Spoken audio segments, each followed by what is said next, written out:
Bom, em primeiro lugar, eu gostaria de agradecer a Deus, agradecer a minha família, porque a experiência que vivi, a pessoa que eu era e a pessoa que sou, eu devo exclusivamente a Deus, as minhas forças e a minha família. Agradecer ao TEDx por me convidar a participar dessa palestra, por onde está passando homens e mulheres extraordinários, propositores, idealistas, e que estão preocupados com a coletividade, com a sociedade num todo. Isso é interessante. Bom, eu vou falar sobre os diferentes tipos de resíduos. Há os resíduos inertes, papéis, plásticos, metais, alumínios. Há os resíduos líquidos, óleos de motores, óleos industriais, óleos vegetais.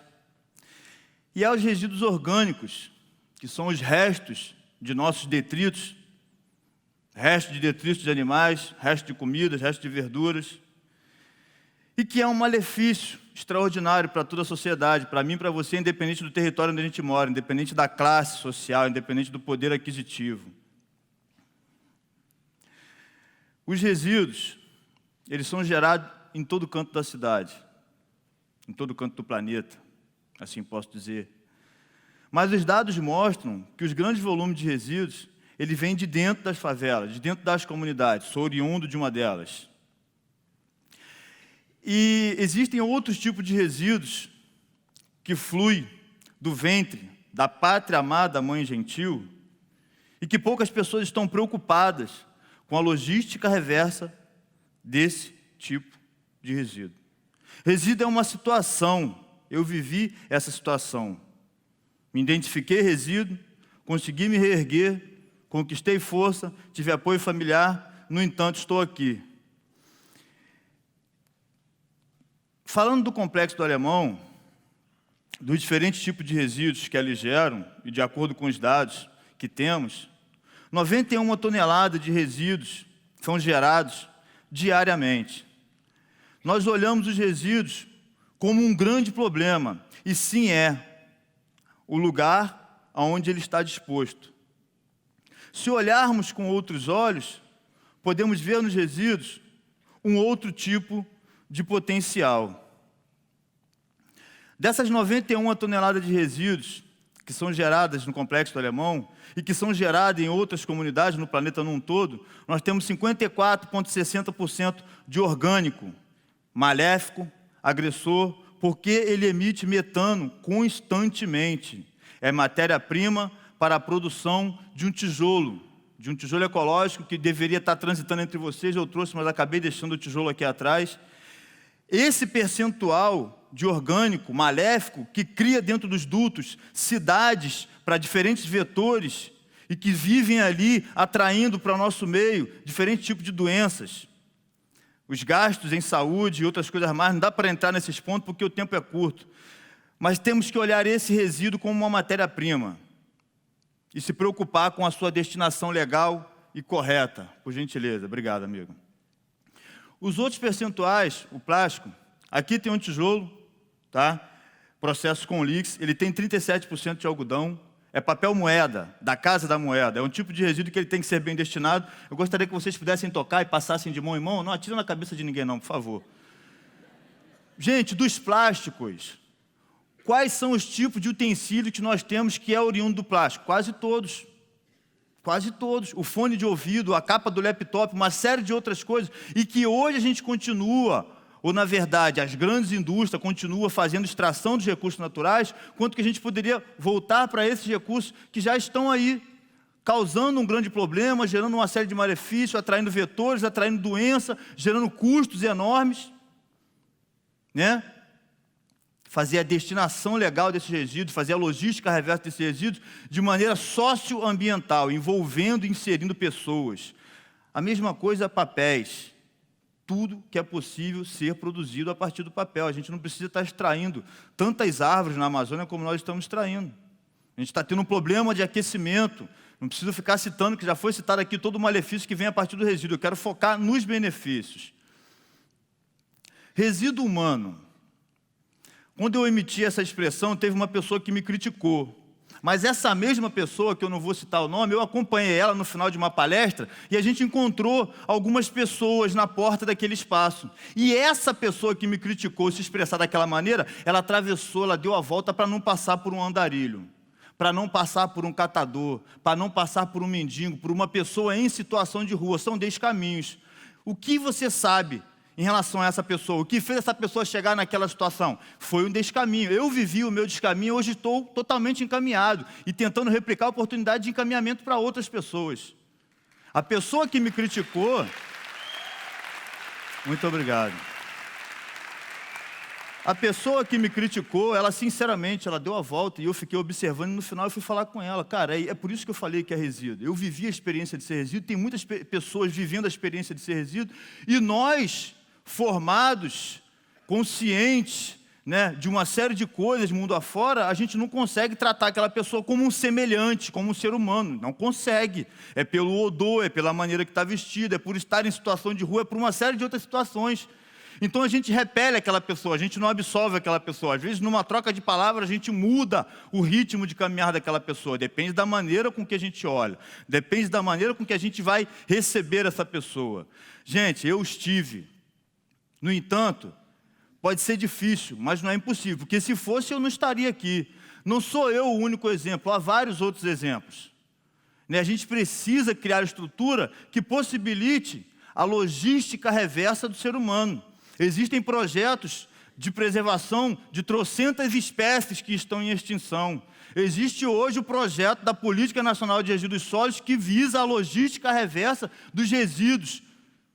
A responsabilidade compartilhada, o resto de tudo aquilo que nós consumimos, fazer com que os resíduos voltem. É a logística reversa dos resíduos. E o ser humano, onde é que está? Quando se descobre o potencial de recurso embutido em resíduos, surge alguém com poder de capital para poder controlar o processo e quer um equipamento gigante que tenha menos pessoas envolvidas no processo. Nós precisamos inserir as pessoas nos processos. Precisamos ser sócio e ambiental de fato, para que a gente possa fazer com que esses resíduos humanos voltem a ser seres humanos, que eles possam ser reinseridos à sociedade, inseridos no mercado de trabalho e possam pagar os seus impostos a partir da labuta de suas mãos.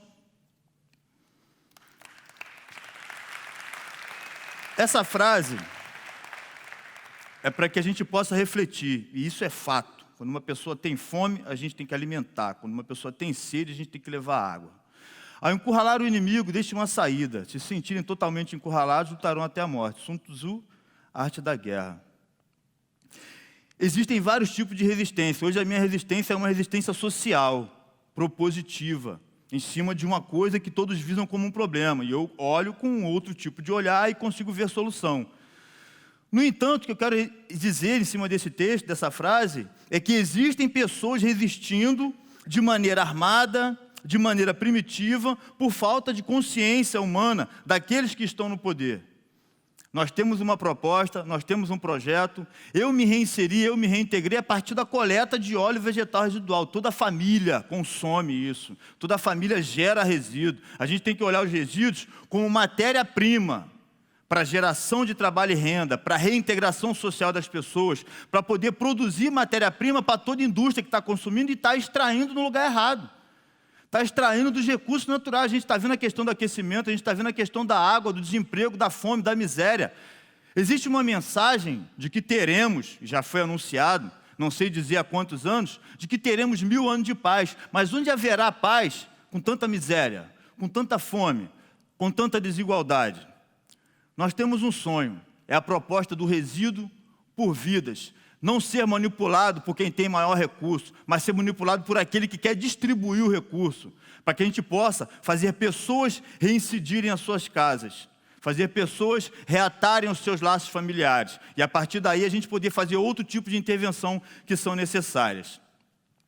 Dos resíduos que nós já citamos aqui, o tijolo está transitando por aí, eu espero que as pessoas estejam apreciando, é um tijolo já patenteado e aprovado pela ABNT, de acordo com o Instituto de Microbiologia da Conlurb, ele é comparado à água que a gente bebe, independente de ser extraído dos lixões, independente de ter sido um resíduo um dia. Esse tijolo hoje não é para ninguém passar a língua, mas ele é comparado à água que a gente bebe. Está entendendo? Não, é porque de repente tem alguém com sede. Gente, para pensar os diferentes tipos de resíduos que são gerados dentro das comunidades, dentro das cidades, a gente temos o PET aqui, 14% dentro daquelas 91 toneladas de resíduos. Se nós conseguirmos coletar todos os plásticos que são gerados dentro daquele complexo, a gente chega num montante de 1.500.000 em receita aproximadamente. Quantas pessoas são beneficiadas em trabalho e renda com esse volume de recursos? A gente precisa envolver as pessoas. A gente está utilizando muitas tecnologias e eliminando as pessoas. E o que a gente está fazendo? Tirando essas pessoas das áreas de insalubre no qual elas estavam vivendo e elas estão migrando para os grandes centros, se tornando naquilo que muitos chamam de poluição visual, se transformando em população em situação de rua, as pessoas com problema de bebida, com problema de drogas. Por quê? Porque nós estamos excluindo eles cada vez mais dos seus direitos. Um outro tipo de resíduo, que ele é gerado em grande volume, porém ele tem um valor muito baixo, é o vidro. Mas por conta do consumo de bebida, as favelas estão virando montes de pilhas de vidros, de garrafas. No entanto, 1 quilo desse mesmo vidro, hoje, ele é aproximadamente R$1,40, R$1,50. 200 gramas dessas 1.000 gramas, transformado num utensílio, eu posso vender por R$5 ou por R$10 e agregar mais de 40.000% de valor em cima desse resíduo. Foi 200 gramas de 1.000 gramas, sobrou 800 gramas para se criar outros utensílios de aproximadamente 200 gramas. É transformar esses resíduos num novo produto, numa nova matéria a ser utilizada.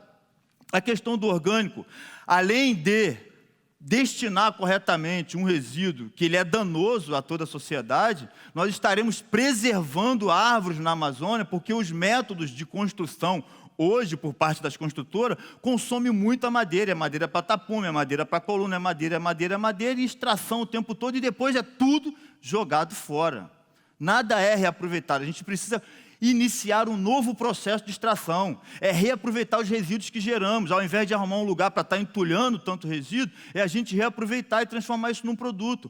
Começar a produzir tijolos, e a partir dos tijolos, construir casas. Temos um déficit habitacional, muitas pessoas vivendo em condições difíceis por conta desse processo. Os resíduos não só estão dentro das favelas, estão dentro dos lixões. Tem um dado aqui que eu preciso explanar ele: os resíduos plásticos, duros e moles, 62.460.250.000 toneladas. Essa é uma estimativa de 1999 a 2011. A fonte é Carvalho 2009. São matéria-primas para se produzir tudo e qualquer coisa que seja de plástico.